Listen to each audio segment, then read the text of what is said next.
The morning sun cast long shadows across the palace courtyard as Captain Marcus Sullivan adjusted his red ceremonial coat for what felt like the 1000th time.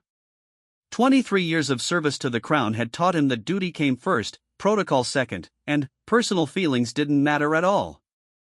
But, today, as he watched a small figure struggling with an oversized suitcase near the palace gates, something stirred in his chest that had nothing to do with royal protocol. The girl couldn't have been more than 8 years old.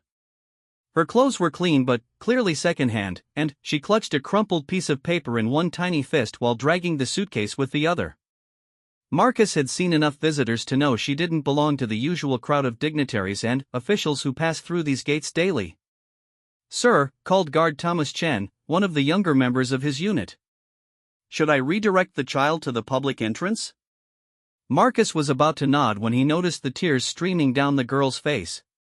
She had stopped trying to move the suitcase and was simply standing there, looking utterly lost.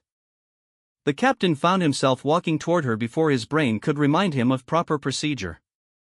"Hello there," Marcus said, crouching down to meet the child at eye level. His voice was gentle, a tone his men rarely heard from their usually stern captain. "What's your name?" The girl looked up with wide, frightened eyes.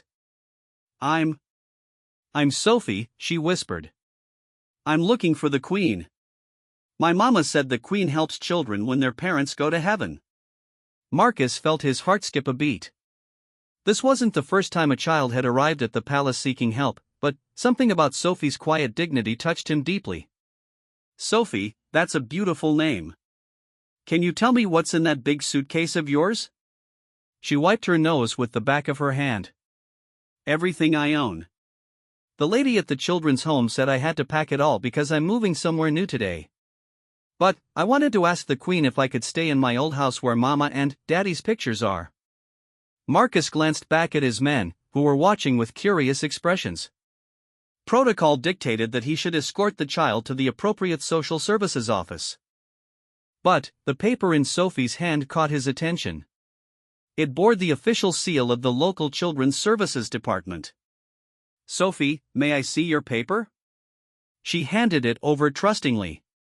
Marcus read quickly, his expression growing more concerned with each line.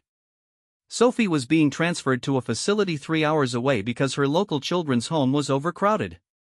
She would be leaving behind not just her house, but the school where she'd made friends, the library where her mother used to read to her, and the small garden where her father had taught her to plant flowers.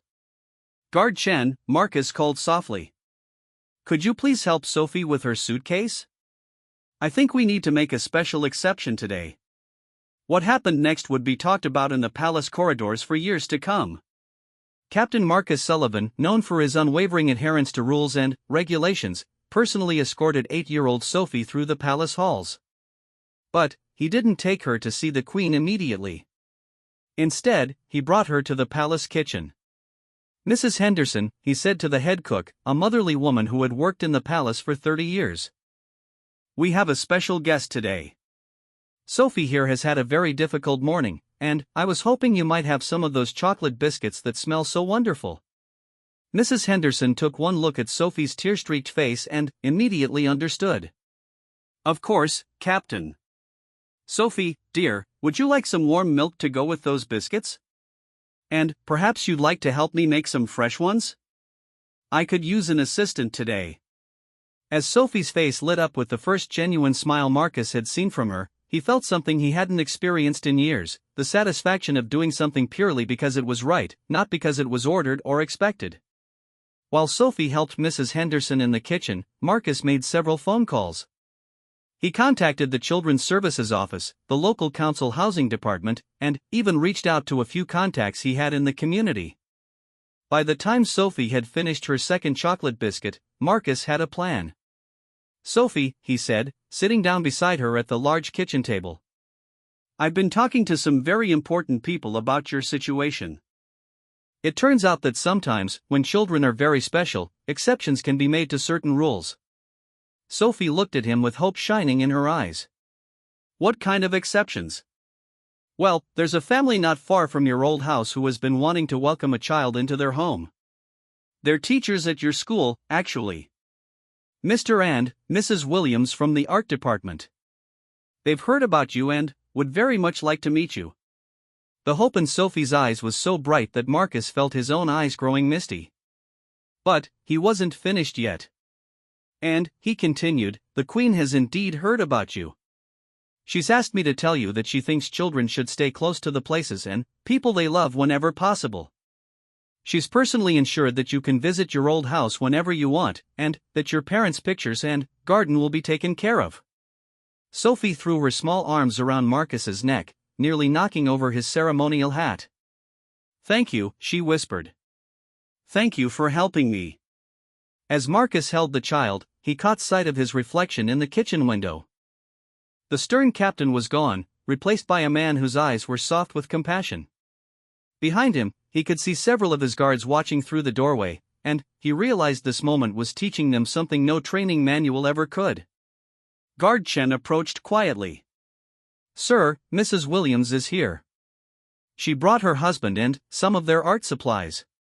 They thought Sophie might like to paint while they talk." The meeting between Sophie and the Williams family was magical to witness. Mrs. Williams, a warm woman with paint-stained fingers and a gentle smile, immediately connected with Sophie over their shared love of drawing. Mr. Williams brought out a small canvas and suggested they paint the garden Sophie missed so much.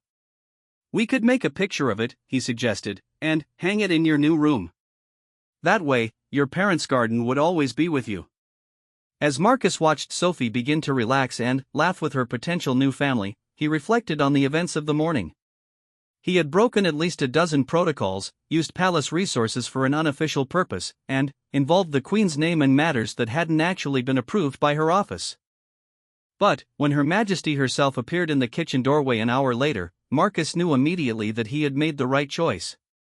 "Captain Sullivan," the Queen said, her voice carrying its usual authority but with an unmistakable warmth underneath. "I understand we have a special visitor today." Marcus stood immediately, but the Queen's attention was already focused on Sophie, who was showing off her painting to Mrs. Williams. "Your Majesty," Marcus began, preparing to explain his actions, but the Queen held up a gentle hand. "Captain, I've been briefed on the situation. Tell me, what made you decide to help this child?" Marcus considered his words carefully. "Ma'am," she reminded me why we're here. "We protect and serve the crown, but the crown exists to serve the people. Sometimes serving the people means seeing beyond the uniform and the protocol to the human being underneath." The Queen nodded slowly. "A wise observation. And what have you learned from this experience?" "I've learned that kindness doesn't require permission, Your Majesty. And that sometimes the most important service we can provide has nothing to do with our official duties." The Queen approached Sophie, who had looked up from her painting with wide, awed eyes. "Sophie, dear, I understand you've had quite an adventure today." "Yes, Your Majesty," Sophie said, attempting a small curtsy that was so earnest it made everyone in the room smile. "Captain Marcus helped me find a new family, and they like to paint just like I do." "That's wonderful, Sophie. And I have something for you." The Queen reached into her purse and pulled out a small, leather-bound sketchbook with the royal seal embossed on the cover. "This is for all your future paintings. And I want you to know that whenever you miss your parents, you can look at the pictures you draw and remember that love never really goes away. It just changes form." Sophie accepted the gift with trembling hands. "Thank you, Your Majesty. Will you come see my paintings sometime?" "I would be honored to see them, Sophie." As the Williams family prepared to take Sophie home with them, Marcus realized that this day had changed not just Sophie's life, but his own understanding of what it meant to serve. When the family's car disappeared through the palace gates, Sophie waving enthusiastically from the back window, the Queen turned to address Marcus and his men. "Gentlemen," she said, "today you have witnessed something extraordinary. You've seen that true service to the crown means service to its people, especially those who cannot speak for themselves. Captain Sullivan showed remarkable judgment and compassion, and I trust that each of you will remember this lesson." She paused, looking at each guard individually. "Protocol exists to maintain order and security, but it should never prevent us from showing basic human kindness. From this day forward, I am establishing what we'll call the Sophie Protocol. Any member of the Royal Guard who encounters a child or vulnerable person in genuine need is authorized to take reasonable steps to help, provided security is not compromised. Guard Chen stepped forward. Your Majesty, does this mean we're allowed to use our judgment more freely? It means, young man, that I trust the hearts of those who serve the crown as much as I trust their training. Kindness is not weakness, and compassion is not a deviation from duty. They are, in fact, the highest expressions of what it means to serve. As the Queen departed, Marcus found himself surrounded by his men, each of them looking at him with new understanding. Guard Thompson, one of the most rigid adherents to protocol, spoke up first. Captain, I have to admit, when you first approached that child, I thought you were making a mistake. But, watching how it all unfolded, I've never been prouder to serve under your command. Guard Chen nodded enthusiastically. It was amazing to see how much difference we could make in one person's life. I mean, we protect important people every day, but this felt more important somehow. Marcus smiled at his men. That's because it was more important. We saved a life today, not from physical danger, but from despair and loneliness. And we learned that our uniforms don't just represent authority, they represent hope. Over the following weeks, word of Sophie's story spread throughout the palace staff. The Sophie Protocol became more than just an official policy, it became a guiding principle that influenced how everyone from guards to groundskeepers approached their work. Marcus received a letter from Sophie 2 weeks later, written in careful 8-year-old handwriting and accompanied by a drawing of the palace with all the guards smiling. The letter read, "Dear Captain Marcus, thank you for being my hero. Mr. and Mrs. Williams are wonderful and they took me to see Mama and Daddy's garden yesterday. It's even more beautiful now because I can see it with happy eyes. I hope you keep helping other children like me. Love, Sophie." P.S. The Queen was right about love changing forms. I can feel Mama and Daddy's love in my new family too. Marcus kept that letter in his uniform pocket for the rest of his career. Whenever he faced a difficult decision about how to interpret protocol or whether to show flexibility in unusual circumstances, he would remember Sophie's trusting face and the lesson he had learned that day. The ripple effects of that single act of kindness continued to spread. Mrs. Henderson in the kitchen began keeping a special tin of biscuits for any children who visited the palace. The gardening staff created a small memorial garden where they planted flowers in memory of anyone who had lost a parent. Even the most senior officials began to look for ways to make the palace more welcoming to ordinary citizens. But, perhaps most importantly, the guards themselves began to see their role differently. They were no longer just protectors of buildings and protocols, they were guardians of the values those buildings represented. They stood for justice, compassion, and the belief that every person mattered, regardless of age, status, or circumstance. 3 months after Sophie's visit, a similar situation arose when an elderly veteran became confused and lost his way while visiting the palace for a commemorative ceremony. Instead of simply redirecting him, Guard Chen remembered the Sophie protocol and took the time to sit with the man, listen to his stories, and ensure he felt valued and respected. The veteran later wrote to the palace expressing his gratitude for the kindness shown by the young guard. These incidents began to accumulate, each one reinforcing the culture of compassion that had started with Sophie's visit. The royal guards discovered that showing kindness didn't weaken their authority or compromise security, it actually enhanced their effectiveness by building trust and goodwill with the public they served. Marcus often reflected on how a single moment of choosing compassion over rigid protocol had transformed not just one child's life, but an entire institution's approach to service. It reminded him that the most powerful changes often began with the smallest acts of human decency, and that true leadership meant having the courage to do what was right, even when it wasn't explicitly permitted by the rules. As he stood guard each morning, watching the sunrise paint the palace walls in golden light, Marcus carried with him the knowledge that his uniform represented more than duty and tradition. It represented the possibility of hope, the promise of protection, and the assurance that someone was always watching out for those who needed help the most. The winter morning was particularly harsh when Guard David Park noticed the elderly woman struggling against the wind outside the palace gates. Her thin coat offered little protection against the bitter cold, and she kept checking a worn piece of paper while looking uncertainly at the imposing entrance. What caught David's attention wasn't just her obvious discomfort, but the way she kept touching a small metal pin to her lapel, a military decoration he recognized immediately. Margaret Thornfield had served as a nurse during wartime, though few people knew the extent of her courage and sacrifice. At 84, she moved slowly but with dignity, her silver hair neatly pinned despite the fierce wind. She had traveled 3 hours by bus to reach the palace, carrying with her a letter she had written and rewritten dozens of times over the past 6 months. David approached her with the same gentle manner Captain Sullivan had taught all the guards since the Sophie incident 6 months earlier. "Good morning, ma'am. Can I help you with anything?" Margaret looked up at the young guard with grateful eyes. "I'm hoping to deliver this letter," she said, holding up an envelope with trembling hands. "But I'm not quite sure how these things work. I've never been to a palace before. What's the letter about, if you don't mind me asking?" Margaret's eyes filled with tears, but her voice remained steady. "It's about my grandson, Tommy. He was killed in service 2 years ago, and I wanted to thank Her Majesty for the beautiful letter she sent to our family. But there's more to it than that." David noticed how the wind was cutting through her thin coat and made a quick decision. "Ma'am, why don't we step inside where it's warm, and you can tell me more about Tommy and your letter?"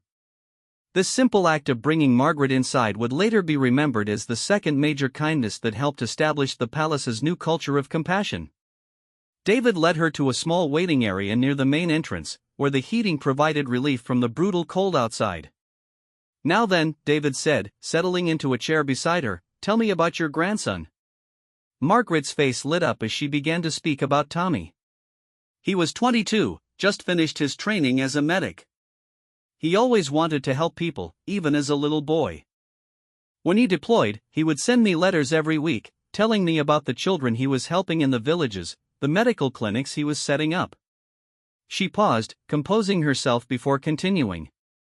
"Tommy was killed while trying to save wounded civilians during an attack. The official letter said he died a hero, but, to me, he was just my little boy who wanted to make the world better." David felt a lump forming in his throat. "He sounds like an amazing young man. You must be incredibly proud of him." "I am," Margaret said firmly. "But that's not why I'm here. You see, after Tommy died, I fell into a very dark place. I couldn't eat, couldn't sleep, couldn't see any point in going on. Then, the Queen's letter arrived." She carefully pulled out a cream-colored envelope from her purse. "Her Majesty didn't just send the standard condolence letter. She wrote about Tommy specifically, mentioning details about his service that showed she had taken time to learn about who he was as a person. She wrote that his kindness and courage embodied the best of our nation's values." Margaret's voice became stronger as she continued. "That letter saved my life. It reminded me that Tommy's death meant something, that his kindness had been recognized at the highest level. I began to heal from that day forward." David was deeply moved, but he sensed there was more to Margaret's story. "That's a beautiful tribute to Tommy. But you mentioned there was more to your letter than just thanks?" Margaret nodded, her eyes sparkling with determination. 6 months ago, I started volunteering at the local Veterans Center. I met so many young soldiers who were struggling with injuries, both physical and emotional. I realized that Tommy's story could help them the way the Queen's letter helped me." She pulled out her carefully written letter. "I've written to ask Her Majesty if she would consider visiting our Veterans Center. Not for a formal ceremony, but just to meet with these young people and let them know they're not forgotten. Some of them feel lost and broken, just like I did after Tommy died." David was amazed by Margaret's courage and compassion. Here was a woman who had lost everything but was using her pain to help others. "Margaret, that's an incredible request. Would you mind if I shared your story with my captain? I think he would very much like to meet you." When Captain Sullivan arrived 20 minutes later, he was immediately struck by Margaret's quiet strength and clear purpose. As she repeated her story, he found himself thinking of Sophie and how one act of kindness had created ripples of positive change throughout the palace. "Margaret," Sullivan said, "your grandson would be proud of the work you're doing. And I believe your request deserves serious consideration. Would you mind if I arranged for you to speak with someone from the Queen's private secretary's office? What happened next surprised even the seasoned palace staff. Within 2 hours, Margaret found herself sitting in an elegant office, sharing her story with the Queen's deputy private secretary. But the real surprise came when the Queen herself appeared in the doorway. "Mrs. Thornfield," the Queen said warmly, "I understand you've traveled quite a distance to see us today." Margaret attempted to stand, but the Queen gently gestured for her to remain seated. "Your Majesty, I cannot thank you enough for the letter you sent about my Tommy. It changed everything for me." The Queen sat down across from Margaret. "Tell me about the work you're doing with the veterans." For the next hour, Margaret shared stories about the young men and women she had met at the Veterans Center. There was James, 25, who had lost both legs in an explosion and believed no one could ever love him again. There was Sarah, 23, who suffered from severe trauma and hadn't spoken to her family in months. There was Michael, 28, who felt guilty for surviving when his friends hadn't. They all need to know they matter, Margaret concluded. They need to feel connected to something larger than their pain. The Queen listened intently to every word. When Margaret finished, there was a long moment of thoughtful silence. "Mrs. Thornfield," the Queen said finally, "I would be honored to visit your Veterans Center. But I have a condition." Margaret looked worried. "Yes, Your Majesty? I want you to be my guide. You understand these young people in a way that I, despite all my experience, cannot. Will you help me connect with them meaningfully?" Margaret's tears of joy were immediate and unashamed. "Your Majesty, yes, of course. Thank you. This will mean everything to them."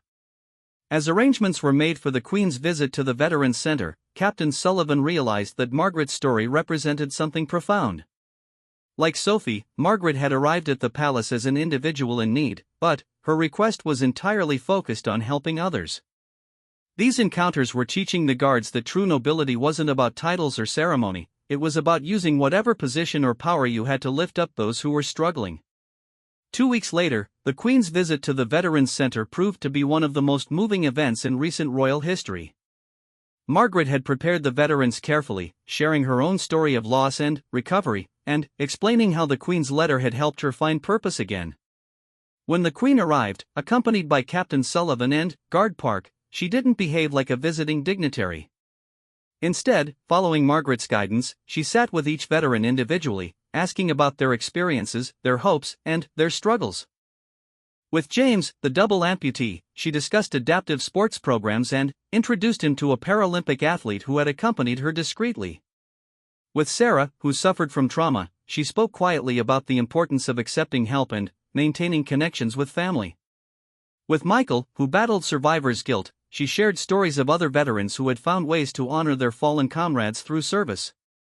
But perhaps the most powerful moment came when the Queen asked the veterans to tell her about their fallen friends. As each person shared memories of lost comrades, she listened with complete attention, asking questions that showed she understood the weight of their grief. "Your friends died serving something greater than themselves," she told the group. "But their sacrifice only has meaning if those of us left behind continue to live and serve and care for each other. You honor them not by carrying guilt, but by carrying forward their values of courage and compassion."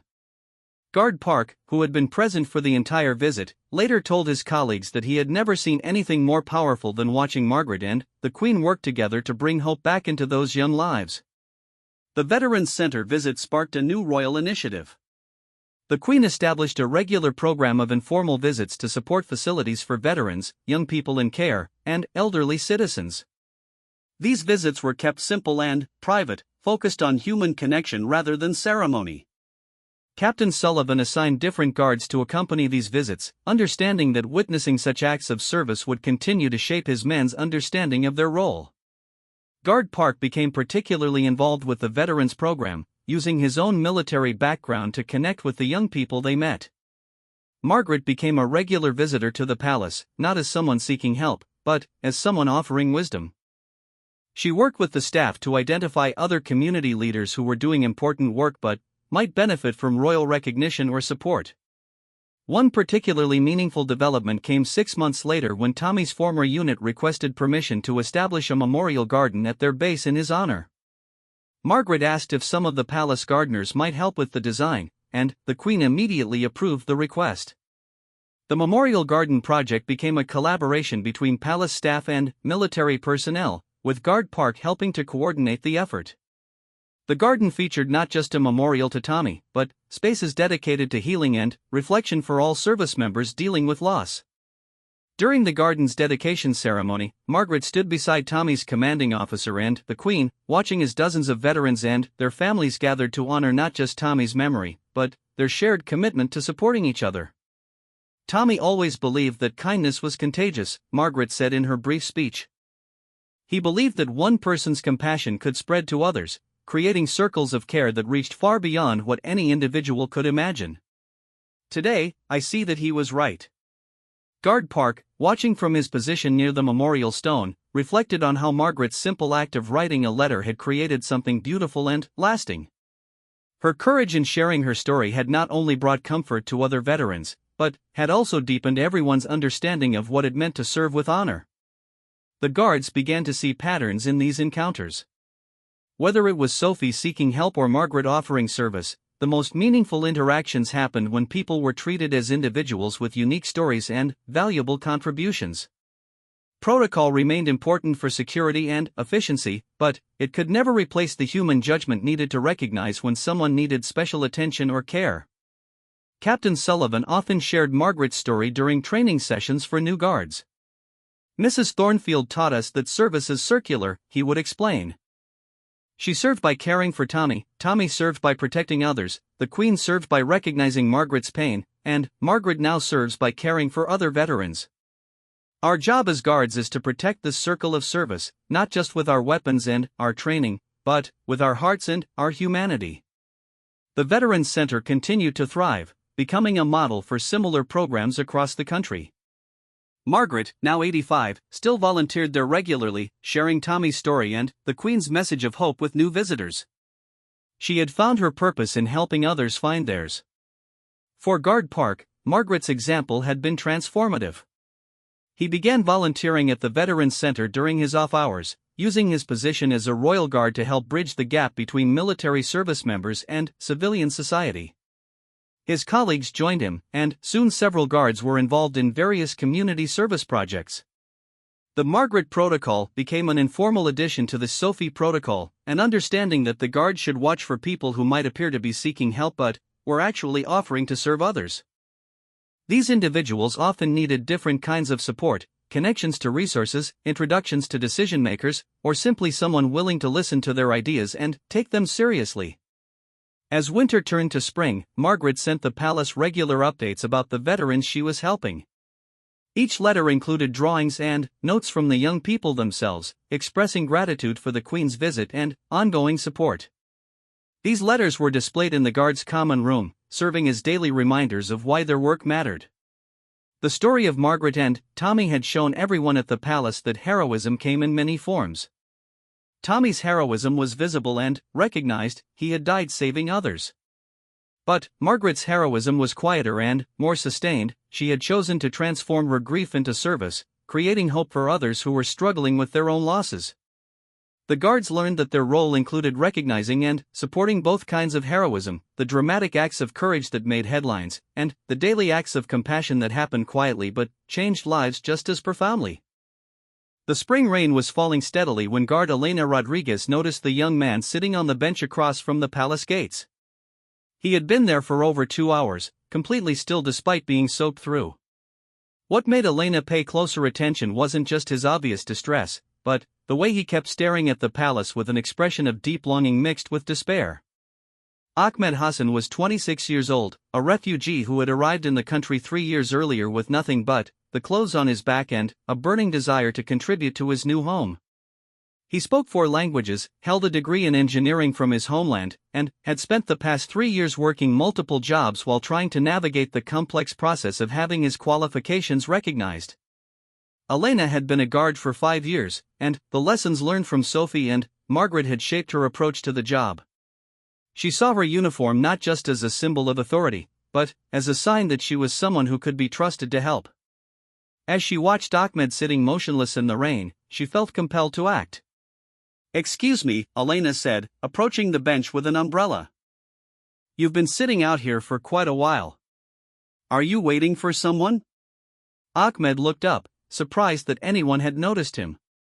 His eyes were red with exhaustion and, something deeper, a weariness that came from months of disappointment. "I am sorry," he said in careful English. "I know I should not be here so long. I will leave."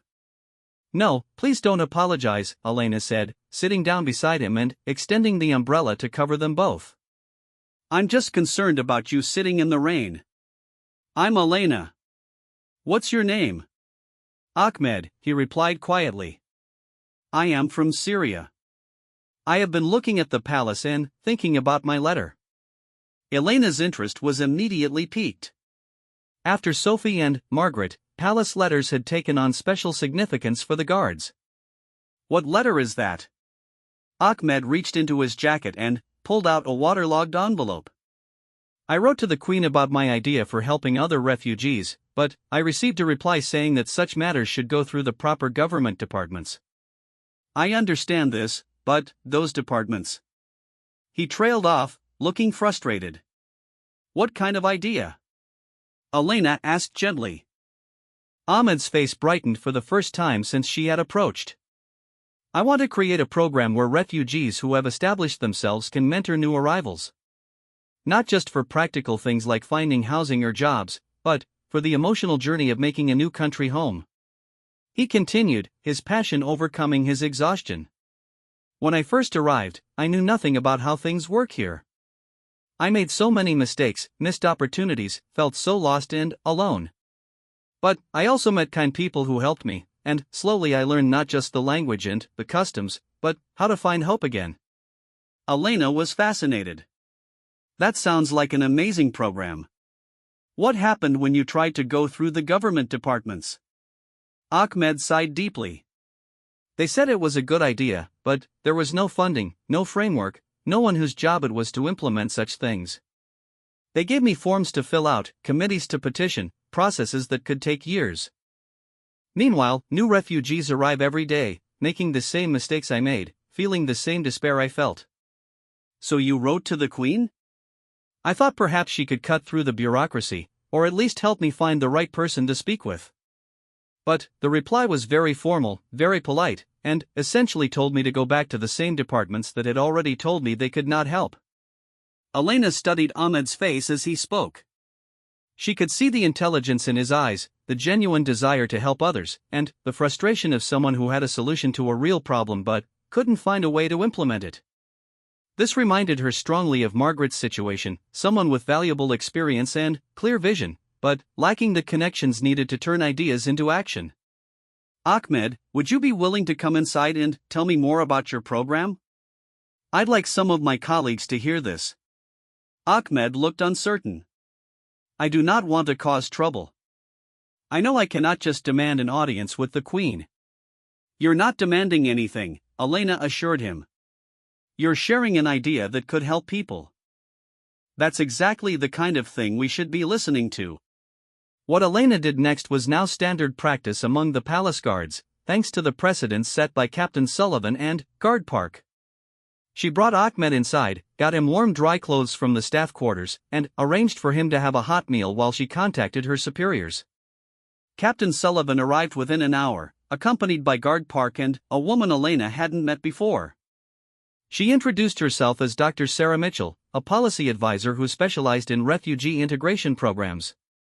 "Ahmed," Captain Sullivan said, "Elena tells me you have some ideas about helping refugees adapt to life here.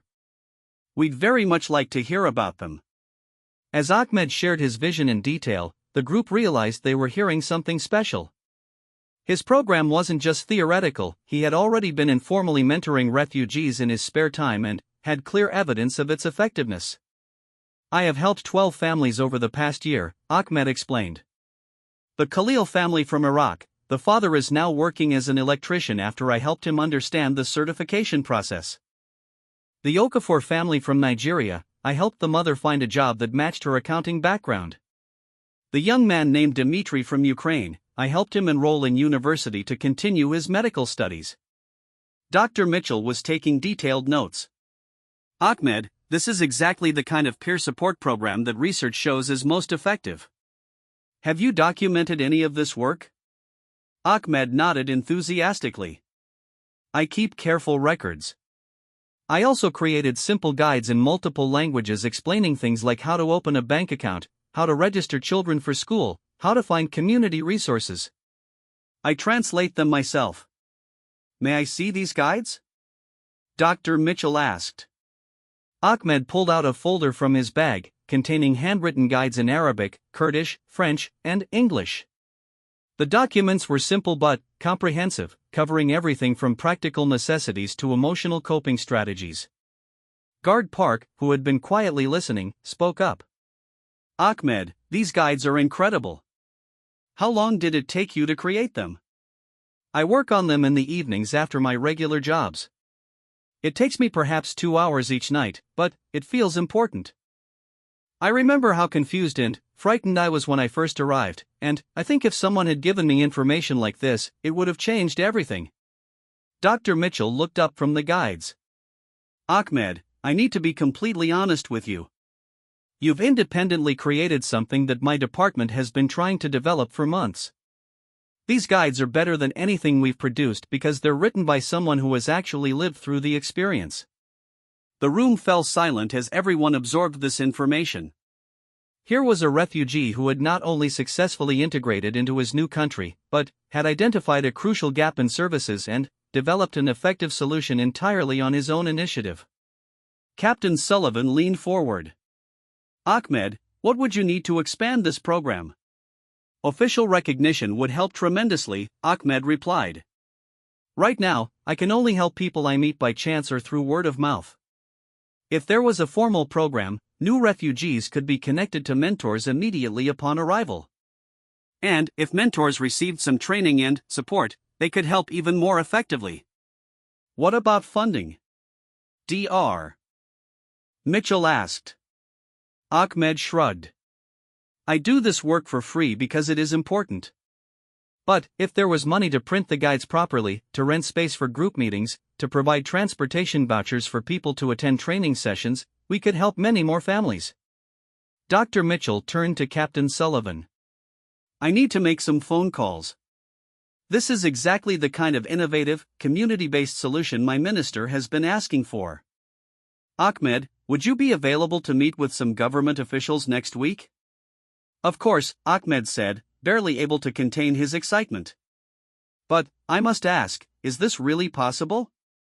Can a program like this actually happen?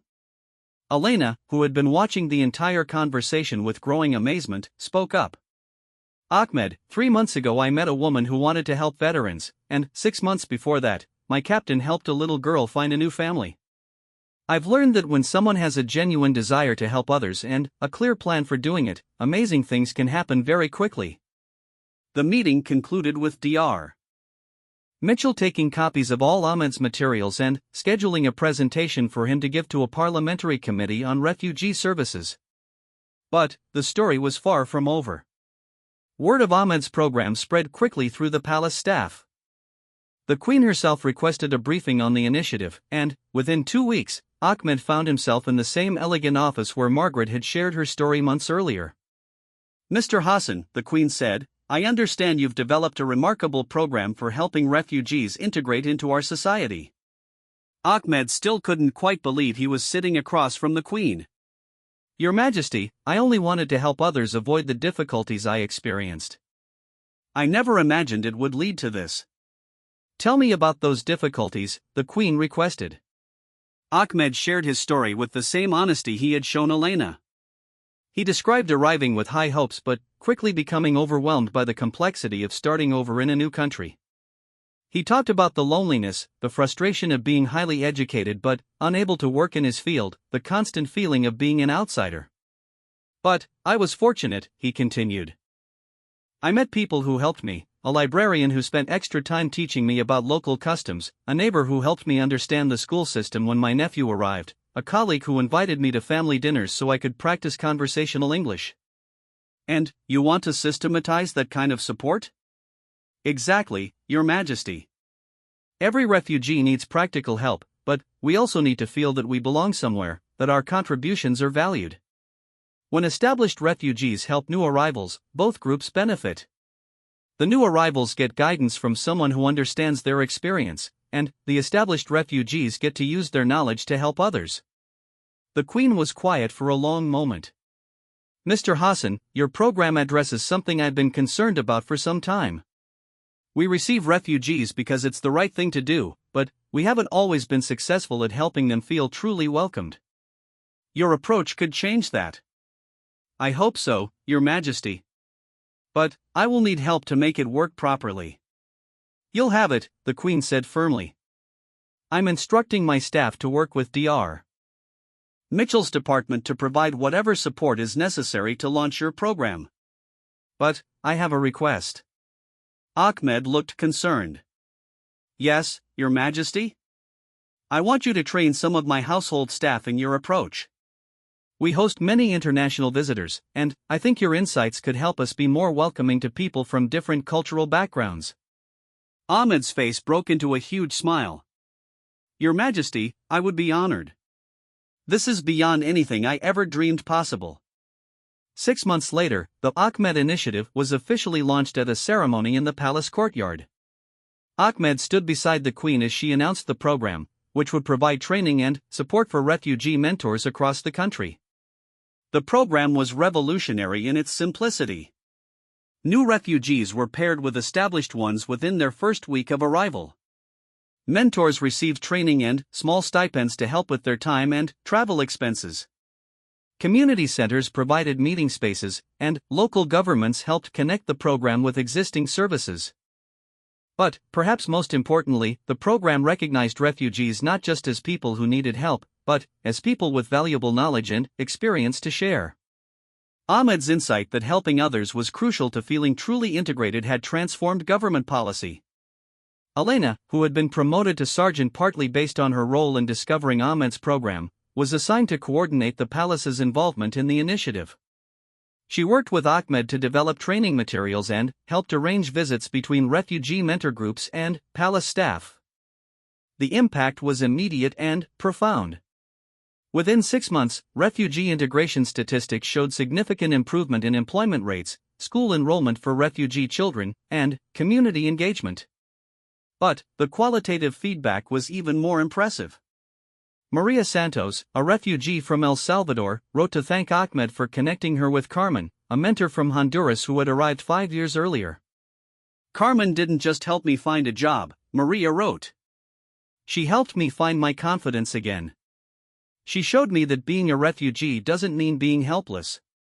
Dr. Petrov, a refugee from Eastern Europe, credited his mentor with helping him navigate the process of having his medical degree recognized. Without Sergei's guidance, I would still be working in a factory instead of treating patients, he wrote. But, more than that, he helped me understand that my accent and my different background were not barriers to overcome, but experiences that could help me connect with patients from similar situations. The program's success led to international attention. Delegations from other countries visited to learn about the model, and Ahmed found himself invited to speak at conferences around the world. But he remained based in his adopted hometown, continuing to work directly with refugees while also training mentors in other cities. Guard Elena often reflected on that rainy day when she had first approached Ahmed on the bench. She had simply seen someone who looked lost and wanted to help. But that simple act of human kindness had led to a program that was now helping thousands of people build new lives with dignity and hope. The Ahmed Protocol became the third informal addition to the Guard's approach to their work. It emphasized the importance of recognizing when someone had valuable contributions to make but lacked the platform or connections to share them effectively. The Guards learned to watch for people who weren't just seeking help, but who had solutions to offer if someone would listen to them. Ahmed himself became a regular visitor to the palace, not as someone seeking assistance, but as someone providing expertise. He advised on cultural sensitivity training, helped plan events for refugee communities, and continued to develop new resources for integration support. 1 year after that first rainy meeting, Ahmed stood in the same courtyard where Sophie had painted her picture and Margaret had spoken about Tommy. He was surrounded by dozens of refugee families, their mentors, palace staff, and government officials, all celebrating the first anniversary of the Ahmed Initiative. When I first arrived in this country, Ahmed told the assembled crowd, I thought success meant forgetting where I came from and becoming completely like everyone else. But I learned that real integration means bringing your whole self to your new home, your experiences, your culture, your perspective, and finding ways to contribute that make both you and your community stronger. He looked toward Elena, who was standing with her fellow guards. I also learned that sometimes the most important conversations begin with the simplest human kindness. Someone noticed that I needed help, and, instead of walking past, she stopped to care. That moment of compassion changed not just my life, but the lives of hundreds of other families. As Ahmed continued his speech, Elena felt the same sense of purpose that Captain Sullivan had experienced with Sophie and Guard Park had felt with Margaret. Their work as guards had expanded far beyond protecting buildings and following protocols. They had become guardians of hope, creating spaces where human connections could flourish and transform communities. The lesson of Ahmed's story spread throughout the palace and beyond, that every person, regardless of their circumstances, had something valuable to contribute if someone would take the time to listen and help them find the right platform for sharing their gifts. The summer evening was warm and peaceful when Guard James Mitchell noticed the unusual gathering outside the palace gates. Unlike the typical tourists or official visitors, this group consisted entirely of children and teenagers, ranging from about 8 to 16 years old. They weren't causing any disturbance, but they seemed to be waiting for something specific, checking their phones frequently and speaking in hushed, excited whispers. Among them stood 15-year-old Marcus Williams, though he looked much older due to the weight of responsibility he carried. Marcus had been caring for his 3 younger siblings since their grandmother, their legal guardian, had suffered a stroke 6 months earlier. With no other family members able or willing to help, Marcus had quietly taken on the role of parent while trying to keep their situation hidden from social services, terrified that the children would be separated and placed in different foster homes. James had been a palace guard for 8 years, and the lessons learned from Sophie, Margaret, and Ahmed had fundamentally changed his understanding of his role. He had seen how a single moment of attention and care could transform lives, and he had developed an instinct for recognizing when people needed help, even when they didn't explicitly ask for it. As James observed the group of children, he noticed something that concerned him. While most of them seemed excited and happy, Marcus stood slightly apart, his face etched with worry that seemed far too mature for his age. The younger children near him, a girl of about 12, twin boys who appeared to be 10, and a little girl no more than 8, kept looking to him for reassurance in a way that suggested a relationship deeper than ordinary friendship. "Good evening," James said, approaching the group with the easy manner that had become standard among the palace guards. "I'm James. You all seem to be waiting for something special. Is there anything I can help you with?" A confident 14-year-old girl named Emma stepped forward as the apparent spokesperson for the group. "We're from the Riverside Community Youth Group," she explained. "We were told to meet here for a special tour of the palace gardens, but we're not sure where exactly to go." James checked his watch and realized this must be the group scheduled for an evening educational tour that had been arranged through one of the Queen's youth outreach programs. However, something about Marcus continued to catch his attention. While the other children chatted excitedly about the upcoming tour, Marcus seemed distracted, constantly checking his phone with increasing anxiety. "The tour guide should be here any moment," James assured them. "While we're waiting, why don't you tell me about your youth group? What kind of activities do you do?" Emma launched into an enthusiastic description of their community garden project, their weekly homework help sessions, and their upcoming fundraiser for local elderly residents. As she talked, James continued to observe Marcus, who was now whispering urgently to one of the younger boys. "Excuse me," James said quietly to Marcus, stepping aside from the main group. "Is everything all right? You seem worried about something." Marcus looked up with startled eyes, the expression of someone caught off guard. "I'm fine," he said quickly, but his voice carried a tremor of barely controlled stress. "I'm not trying to pry," James said gently, "but I've learned that sometimes when young people look the way you do right now, they could use someone to talk to. What's your name?" Marcus, the boy replied, his resolve clearly wavering. Well, Marcus, I'm James, and I've been a guard here for a long time. I've met a lot of people who were dealing with difficult situations, and I've learned that sometimes talking about a problem can help find solutions you hadn't thought of. Marcus glanced toward his siblings, who were now engaged in conversation with some of the other children. The little girl, who James now realized must be Marcus's youngest sister, was tugging on the 12-year-old's sleeve and asking when they could go home. It's complicated, Marcus said finally.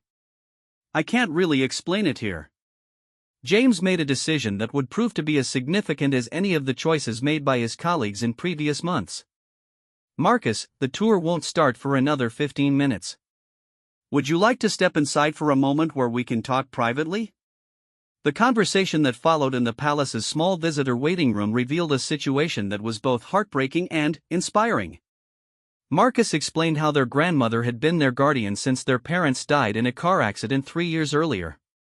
When she suffered her stroke, the doctors said she would never be able to care for the children again. Social services came to evaluate our situation, Marcus said, his words tumbling out in a rush of fear and frustration. They said Lily, Emma, and the twins would probably have to go to different homes because most foster families can't take 4 children at once. They said I might be able to stay with Grandma when she gets out of the rehabilitation center, but the others would have to be placed elsewhere. So you've been taking care of everyone yourself? James asked, amazed by the teenager's composure. I had to, Marcus said simply. Lily is only 8. She still has nightmares about Mom and Dad. Emma is 12, but she's been acting out at school because she's scared. The twins, Jake and Sam, they're 10, and they need help with their homework every night or they fall behind. Marcus continued, describing how he had learned to cook, do laundry, help with homework, and manage the household budget on his grandmother's disability payments. I get up at 5 every morning to prepare their lunches and make sure their uniforms are clean. After school, I pick up Lily from her school, help the twins with their homework, make dinner, and get everyone ready for the next day. I've been doing this for 6 months. What about your own schoolwork? James asked. I'm managing, Marcus said, though the exhaustion in his voice suggested it was barely true. My teachers don't know about our situation. I'm afraid if anyone finds out, the social workers will come back and split us up.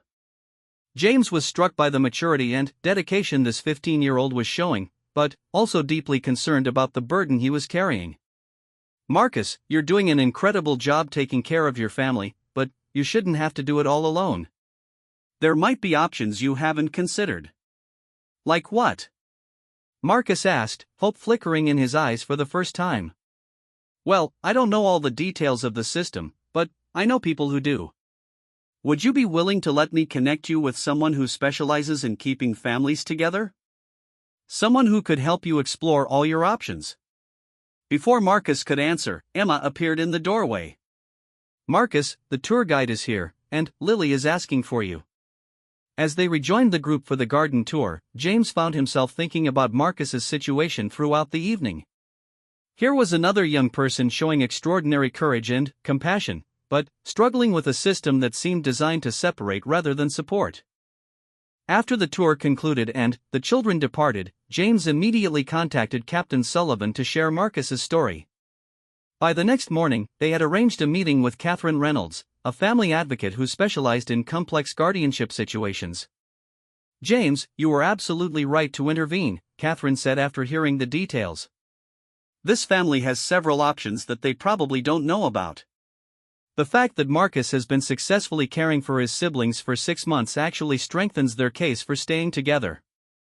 Catherine explained that there were emergency guardianship programs designed specifically for older teenagers in Marcus's situation, as well as support services that could help with practical needs like tutoring, counseling, and financial assistance. The key is getting them proper legal representation and connecting them with the right social worker, Catherine continued. Many social workers want to keep families together, but they need to know that adequate support is available. 2 days later, Marcus found himself back at the palace, this time in a formal meeting with Catherine, a sympathetic social worker named David Chen, and a legal advocate specializing in family law. What they told him changed everything. Marcus, David Chin explained, based on what we've learned about how well you've been caring for your siblings, we believe you can be granted temporary guardianship while we work on a long-term solution. This would make your current arrangement official and legal, which means the children couldn't be removed from your care without serious cause. The legal advocate, Maria Santos, continued, additionally, as their official guardian, you would be eligible for financial support, childcare assistance, and other services designed to help families stay together. You wouldn't have to do this alone anymore. Marcus couldn't believe what he was hearing. You mean we can stay together? All of us? Not only can you stay together, Catherine added, but we can provide support to make sure you succeed. This includes tutoring help for all the children, counseling to help process their grief about your parents and worry about your grandmother, and practical assistance with things like household management and budgeting. The transformation in Marcus's demeanor was immediate and dramatic. The weight that had been pressing down on his shoulders for months seemed to lift, replaced by a mixture of relief and cautious hope. But what about my grandmother? Marcus asked. Will she be part of this arrangement? David Chen smiled. Your grandmother's rehabilitation is progressing better than initially expected. While she may never be able to provide full-time care again, she could potentially live with your family and help with supervision. We can explore a shared guardianship arrangement as she continues to recover. Over the following weeks, the palace staff watched Marcus's transformation with amazement. The legal guardianship was approved, the family was connected with comprehensive support services, and, most importantly, the 4 children remained together in their familiar home environment. But Marcus's story had an additional dimension that made it particularly special. Once his family situation was stabilized, Marcus asked if he could do something to help other young people who might be facing similar challenges. I want to create a support group for teenagers who are caring for younger siblings, Marcus told James during one of their regular check-in meetings. I spent 6 months thinking I was the only person dealing with this kind of situation, but I've learned there are other kids out there struggling with the same fears and responsibilities. This request led to the development of the Marcus Project, a peer support network for young caregivers facilitated through the same youth center that had organized the palace tour. Marcus became the program's first peer counselor, helping other teenagers navigate the complex emotions and practical challenges of caring for family members. The program's first meeting brought together 12 young people, ranging from 13 to 17, all of whom were providing significant care for siblings, grandparents, or disabled parents. Marcus shared his story and the resources he had discovered, but, more importantly, he helped create a space where these remarkable young people could support each other. When I was trying to take care of my siblings alone, Marcus told the group, I felt like I was pretending to be an adult while still being a kid inside. I thought asking for help meant admitting I was failing. But I learned that real maturity means knowing when you need support and having the courage to accept it. One of the group members, 16-year-old Sarah, was caring for her disabled mother while trying to maintain her grades and prepare for university applications. I've been afraid that if I tell anyone about my situation, they'll think I can't handle normal teenage responsibilities, she shared. Another member, 14-year-old David, had been raising his younger brother since their father was deployed overseas and their mother struggled with addiction. I love my brother, but I sometimes feel angry that I can't just be a regular kid, he admitted. Marcus nodded with understanding. Those feelings are completely normal. Caring for family members is one of the most important things we can do, but it's also one of the hardest. The key is remembering that we don't have to be perfect, and we don't have to do it completely alone. The Marcus Project expanded rapidly, with similar groups starting in other neighborhoods and connecting with social service agencies, schools, and healthcare providers. Marcus found himself testifying before local government committees about the needs of young caregivers and helping to develop policies that better supported families in crisis. 6 months after that first evening encounter outside the palace gates, Marcus returned with his siblings for a special ceremony recognizing his advocacy work. This time, they were invited not as tour participants, but as honored guests. The Queen personally met with Marcus and his family, praising his dedication to his siblings and his efforts to help other young caregivers. Marcus, she said, you have shown that true nobility comes not from titles or birthright, but from the willingness to sacrifice for others and the wisdom to turn personal struggles into opportunities to serve your community. Little Lily, now 9 and much more confident than she had been months earlier, presented the Queen with a drawing she had made of their family. "This is Marcus," she explained, pointing to a figure at the center of the drawing with arms spread wide to encompass all the other figures. "He kept us all together when we were scared." Guard James, watching from his position near the ceremonial room entrance, reflected on how this encounter had differed from the others he had witnessed. Sophie had needed help, Margaret had wanted to give help, Ahmed had needed a platform to share his solutions, but Marcus had needed something more complex, recognition that he was already doing something extraordinary and support to help him do it sustainably. The Marcus Protocol became the fourth addition to the Guard's evolving understanding of their role. It emphasized the importance of recognizing when someone was already providing tremendous service or sacrifice, but needed validation and support to continue their efforts without burning out.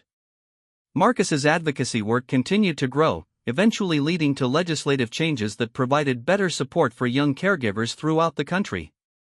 He graduated from high school with honors, earned a scholarship to study social work at university, and continued to run the peer support groups that had grown from his initial idea. His siblings thrived in their stable home environment. Emma became interested in social justice, inspired by her brother's advocacy. The twins, Jake and Sam, excelled in school and developed into confident, caring young men. Little Lily grew into a bright, articulate girl whose early trauma had been healed by the security of staying with her family. Their grandmother made a remarkable recovery and was able to return home, providing supervision and support while Marcus attended university classes. The shared guardianship arrangement became a model for other families dealing with similar situations. 2 years later, Marcus was invited to speak at an international conference on family preservation and youth empowerment. In his speech, he reflected on the night that had changed everything for his family. "I was 15 years old, terrified, exhausted, and convinced that I was failing the people I loved most," Marcus told the audience. "I was standing outside a palace, feeling completely powerless, when a guard named James noticed that I needed help and took the time to care." He paused, looking out at the audience of social workers, policymakers, and advocates. "That moment taught me something crucial, that transformation begins when someone in a position of authority chooses to see beyond their formal role and respond to human need with genuine compassion." Marcus continued, "But it also taught me that sometimes the people who most need help are already doing extraordinary things. James didn't just offer me assistance, he recognized the strength and love I was already showing and helped me find the support I needed to continue." As Marcus concluded his speech, he shared the lesson that had become central to his advocacy work: every community has people like my siblings and me, families that are struggling but fighting to stay together, young people who are showing remarkable maturity and responsibility, individuals who are already making a difference but need someone to notice and validate their efforts. The question isn't whether these people exist in your community. They do. The question is whether you have the eyes to see them and the courage to act when you do. Guard James, who had traveled to the conference to hear Marcus speak, felt a deep sense of pride as he listened to the young man who had grown into such an articulate and effective advocate. The frightened teenager he had met outside the palace gates had become a confident leader whose work was improving the lives of young caregivers around the world. But, more importantly, Marcus's story had completed a circle of understanding for James and his fellow guards. They had learned that their role extended far beyond protecting physical spaces or following security protocols. They were guardians of hope, protectors of human dignity, and facilitators of the connections that could transform individuals, families, and entire communities. As James returned to his duties at the palace, he carried with him the stories of Sophie, Margaret, Ahmed, and Marcus, for very different people whose encounters with compassionate guards had created ripples of positive change that continued to spread far beyond the palace walls. Each story had taught him something different about the power of kindness, the importance of listening, and the extraordinary potential that exists in every human interaction when it is approached with genuine care and respect. The palace guards had discovered that true security came not just from protecting against threats, but from creating an environment where hope could flourish, where human potential could be recognized and nurtured, and where every person who approached their gates was treated with the dignity and attention they deserved. These 50 acts of kindness and respect, from the simple gesture of offering shelter from the rain to the complex work of connecting people with life-changing resources, had transformed not just individual lives, but the very culture of service that the guards represented. They had learned that protocol existed to serve humanity, not the other way around, and that the most important security they could provide was the assurance that someone was always watching out for those who needed help the most.